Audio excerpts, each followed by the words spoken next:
Next up on Netflix, it arrived on Wednesday the 24th of July. It's a new documentary series called Dirty Pop, the boy band scam. And here's a clip. Nobody has a better talent for developing teen pop than Lou Pearlman. Lou Pearlman. Lou Pearlman. An impresario who is in sync with the times. Often refers to himself as the sixth Backstreet Boy. He was moving all his money. He messed with a lot of people's lives. Where's my money? We're all betrayed. Sold his soul on the run from the FBI.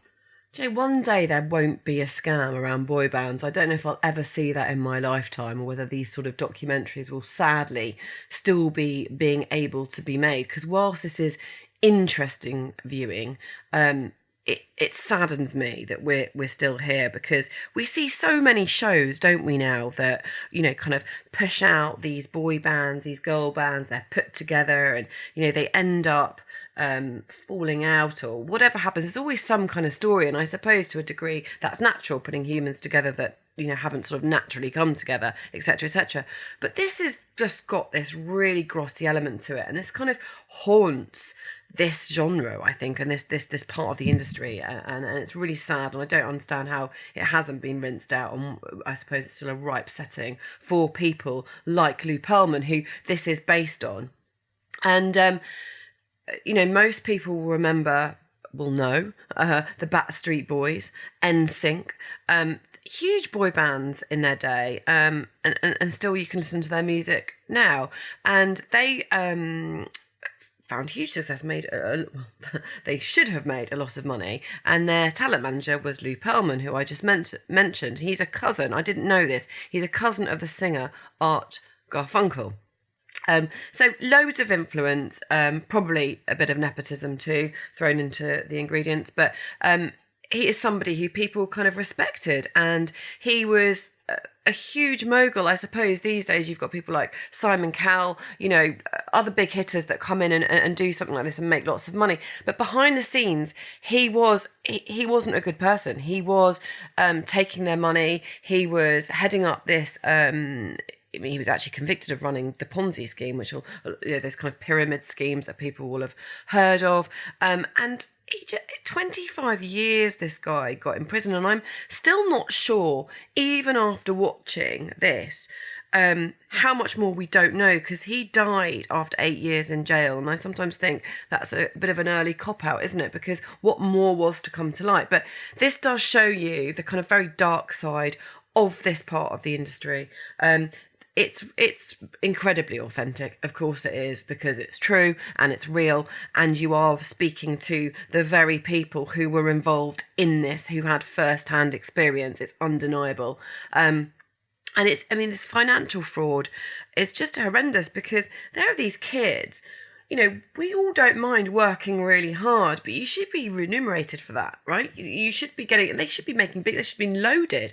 And there he was, just taking the money, living his best life, and these kids just sort of, you know, just not. He was not protecting them in the way that a manager absolutely should, and unfortunately, that does seem to be a relatively common theme, and we've talked about this before, and it's just really, really sad. So it's all that sort of elite, it's the kind of, you know, all the connections that he had go back to the sort of nepotism, you know, the straight away there's a sort of feeling that, you know, because he's associated with this person, then he must be okay. And it's just I don't know, it really saddened me to watch it, albeit not entirely unsurprising. But I didn't know a lot of I didn't know to kind of the level to which he went. And this sort of fake it till you make it attitude, which again, we see a lot of. It's really, really interesting and really sad. And I just think, sadly, this won't be the last documentary of its kind, frankly. I'm sure there's many more to come. But it is sad that in 2024, this, you know, this was a while ago, clearly, but that we still think, you know, this sort of thing goes on. So very, very interesting. I really enjoyed it, particularly because, you know, these boy bands were of my era. I knew them, and you just assumed they were making loads and loads of cash, and they weren't. So yeah, I did find it very interesting, but tainted by quite a lot of sadness, really. What did you think, Ian? It's a very interesting watch, and would make a great film, actually, this story. Yeah, Pearlman, it's quite a weird backstory because he'd made his money in blimps, or airships, as we call them, and then he decided to go into the pop music business. And I was interested to hear the backstories of the bands. So there's Backstreet Boys and NSYNC, which famously had Justin Timberlake in it. But then there are these other bands that he launched, quite a few others, and solo artists. And at one point, Britney was on his books in a girl band. And I assumed it would be something to do with perhaps sexual abuse or that sort of thing. But it isn't to do with that, or certainly not, doesn't appear to be. So as well as the backstory of how he put the bands together, which is interesting, and like they're rehearsing in this sort of airship hangar, and he's taken them round schools to perform. That's his sort of business model. And then Backstreet Boys initially made it in Germany. Anyway, the story unfolds, and it turns out that the way he's been funding this operation is highly dodgy. Perhaps the strangest thing about the series is, and I don't know why they did this, so he wrote a book, Pearlman, and there are these sequences where he appears to be speaking lines from his own book, but that's actually a deep fake. It's been done. They've kind of manipulated video footage of him and the audio and made it look as if he's saying these things, which is a bit unsettling as well, considering this is all about a big fraud. So yeah, it's a very good story and a fascinating watch.